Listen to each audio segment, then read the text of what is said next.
महर्षि दयानंद जी के ग्रंथों में हम परमेश्वर के वेदोक्त यथार्थ स्वरूप को जानने का प्रयास कर रहे हैं। सत्यार्थ प्रकाश में 8वें समोल्लास में दिया है।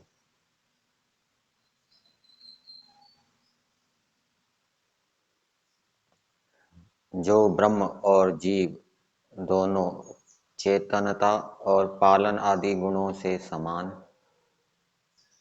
अर्थात ब्रह्म और जीव दोनों चेतन हैं और दोनों पालन भी करते हैं, व्याप्य व्यापक भाव से संयुक्त, परस्पर मित्रता युक्त सनातन अनादि हैं और वैसा ही अनादि मूल रूप कारण और शाखा युक्त कार्य रूप वृक्ष अर्थात जो स्थूल होकर प्रलय में छिन्न भिन्न हो जाता है, वह तीसरा अनादि पदार्थ इन तीनों के गुण कर्म और स्वभाव अनादि है। तो तीसरा पदार्थ प्रकृति है, जो कि इस संसार को बनाने का कारण है, वो भी अनादि है। और इन तीनों के अर्थात ईश्वर, जीव और प्रकृति, इन तीनों के गुण कर्म स्वभाव भी अनादि है, अर्थात न उत्पन्न होते हैं न नष्ट होते हैं। इन जीव और ब्रह्म में से एक जो जीव है वह इस वृक्ष रूप संसार में पाप पुण्य रूप फलों को अच्छे प्रकार भोगता है और दूसरा परमात्मा कर्मों के फलों को न भोगता हुआ चारों ओर अर्थात भीतर बाहर सर्वत्र प्रकाशमान हो रहा है। जीव से ईश्वर, ईश्वर से जीव और दोनों से प्रकृति भिन्न स्वरूप तीनों अनादि हैं। फिर आगे दिया, प्रकृति, जीव और परमात्मा तीनों अज अर्थात जिनका जन्म कभी नहीं होता और ना कभी ये जन्म लेते, अर्थात ये तीन सब जगत के कारण हैं, इनका कोई कारण नहीं है। परमात्मा इस जगत का निमित्त कारण है, प्रकृति उपादान कारण है और जीव साधारण निमित्त कारण है। इस अनादि प्रकृति का भोग अनादि जीव करता हुआ फंसता है और उसमें परमात्मा न फंसता और न उसका भोग करता है।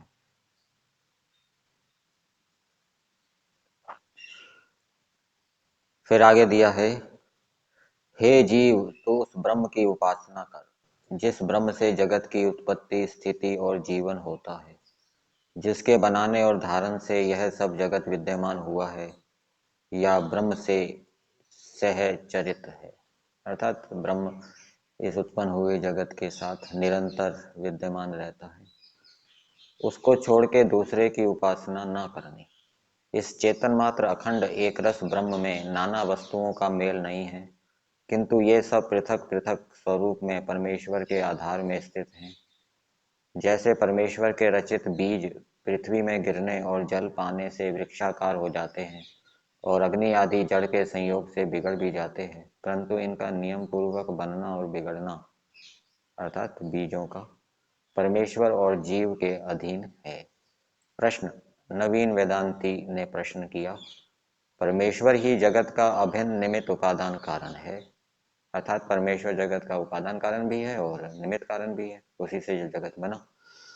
जैसे मकड़ी बाहर से कोई पदार्थ नहीं लेती, अपने ही में से तंतु निकाल जाला बनाकर आप ही उसमें खेलती है, वैसे ब्रह्म अपने में से जगत को बना आप जगदाकार बन आप ही क्रीड़ा कर रहा है। वह ब्रह्म इच्छा और कामना करता है कि मैं बहुरूप अर्थात जगत आकार हो जाऊं, संकल्प मात्र से सब जगत रूप बन गया परमेश्वर। तो इसका उत्तर दिया है, जो तुम्हारे कहने के अनुसार जगत का उपादान कारण ब्रह्म होवे, तो वह परिणामी अवस्थान्तर युक्त विकारी हो जावे और उपादान कारण के गुण कर्म स्वभाव कार्य में भी आते हैं। उपादान कारण के सदृश कार्य में गुण होते हैं तो ब्रह्म सत्य चेतन और आनंद में, जबकि जगत कार्य रूप से असत अर्थात वो हमेशा कार्य रूप में नहीं रहता। यदि ब्रह्म से बना है तो हमेशा जगत को उसी रूप में बने रहना चाहिए। ये जगत जड़ है और आनंद रहित है, परंतु परमेश्वर तो चेतन है, आनंद युक्त है। ब्रह्म कभी उत्पन्न नहीं हुआ और जगत उत्पन्न हुआ है। ब्रह्म अदृश्य और जगत दृश्य है। ब्रह्म अखंड और जगत खंड रूप है। जो ब्रह्म से पृथ्वी आदि कार्य उत्पन्न होवे, तो पृथ्वी आदि कार्य के जड़ आदि गुण ब्रह्म में भी होवे, अर्थात जैसे पृथ्वी आदि जड़ है वैसे ब्रह्म भी जड़ हो जाए, और जैसा परमेश्वर चेतन है वैसा पृथ्वी आदि कार्य भी चेतन होना चाहिए, परंतु ऐसा नहीं होता। और जो मकड़ी का दृष्टांत दिया वह तुम्हारे मत का साधक नहीं किंतु बाधक है, क्योंकि वह जड़ रूप शरीर तंतु का उपादान कारण है, ना कि जीवात्मा। जीवात्मा तो निमित्त कारण है, और यह तो परमात्मा की अद्भुत रचना का प्रभाव है, क्योंकि अन्य जंतु के शरीर से जीव तंतु नहीं निकाल सकता। वैसे ही व्यापक ब्रह्म ने अपने भीतर व्याप्य प्रकृति और परमाणु कारण से स्थूल जगत को बनाकर बाहर स्थूल रूप कर आप उसी में व्यापक होकर साक्षीभूत आनंदमय हो रहा है।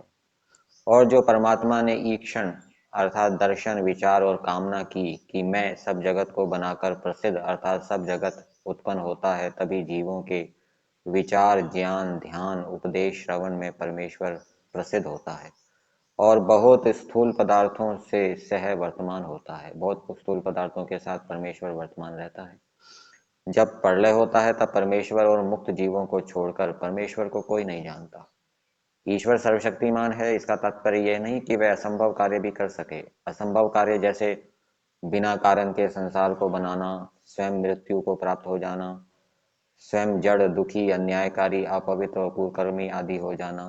परमेश्वर जड़ हो जाए, दुखी हो जाए, अन्यायकारी हो जाए, अपवित्र हो जाए, कुकर्मी हो जाए, या परमेश्वर मर जाए। गर्म अग्नि शीतल जल और पृथ्वी आदि को विपरीत गुण वाला कर देना। परमेश्वर सर्वशक्तिमान है तो इसका मतलब ये नहीं है कि परमेश्वर गर्म अग्नि को शीतल कर दे और शीतल जल को गर्म कर दे, पृथ्वी आदि को विपरीत गुण वाला कर दे।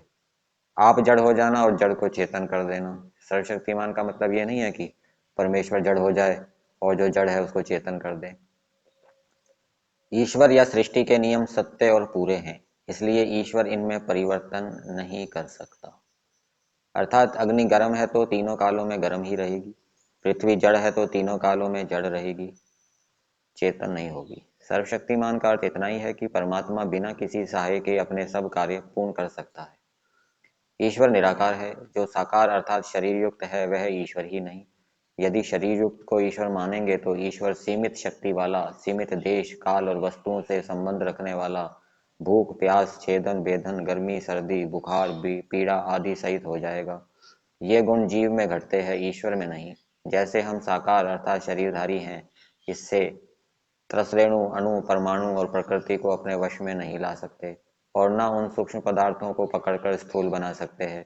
वैसे ही स्थूल देहधारी परमेश्वर भी उन सूक्ष्म पदार्थों से स्थूल जगत नहीं बना सकता। जो परमेश्वर भौतिक इंद्रिय गोलक हाथ पैर आदि से रहित है, परंतु उसकी अनंत शक्ति बल पराक्रम है, उनसे सब काम करता है, जो जीव और प्रकृति से कभी नहीं हो सकते।